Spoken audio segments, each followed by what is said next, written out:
هالة سرحان، هالة وسرحان، سرحان فيك البغض والشر والخبث. الشعب المغربي بزاف على. سلام. هذا جزء من الانتقادات الحادة التي تعرضت لها الإعلامية المصرية هالة سرحان بسبب تصريحات غير مسؤولة وصفت بالمسيئة للمغربيات والفنانة بسمة بوسيل، وهو ما أثار جدلا واسعا عبر مواقع التواصل الاجتماعي عقب حديث بسمة بوسيل عن تجربتها خلال زواجها من الفنان المصري تامر حسني، حيث ألمحت إلى تعرضها للخيانة والظلم، ما أثر سلبا على ثقتها بنفسها. وكانت هالة سرحان قد نشرت عبر حسابها على منصة إكس منشورا انتقدت فيه تصريحات بسمة بوسيل عن تامر حسني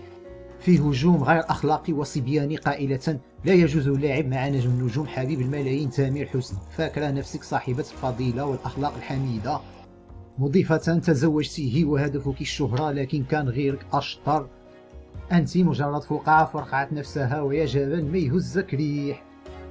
ويكفي رد الفنانة القديرة عائشة مهماه التي قامت بدعم الفنانة بوسيل وخاصة في الدفاع عن صورة النساء المغربيات بشكل عام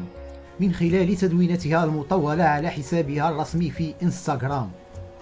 مذكرة هالة سرحان بهوية بسمة بوسيل كابنة المحامي الكبير مصطفى بوسيل وابنته المدللة التي نشأت وترعرعت في فيلا أبيها في مدينة ورزازات العالمية،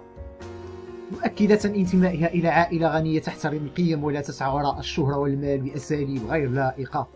مؤكدة في تدوينتها أن تصرفات هالة سرحان تساهم في خلق بيئة من العداء والتوتر بين الشعوب.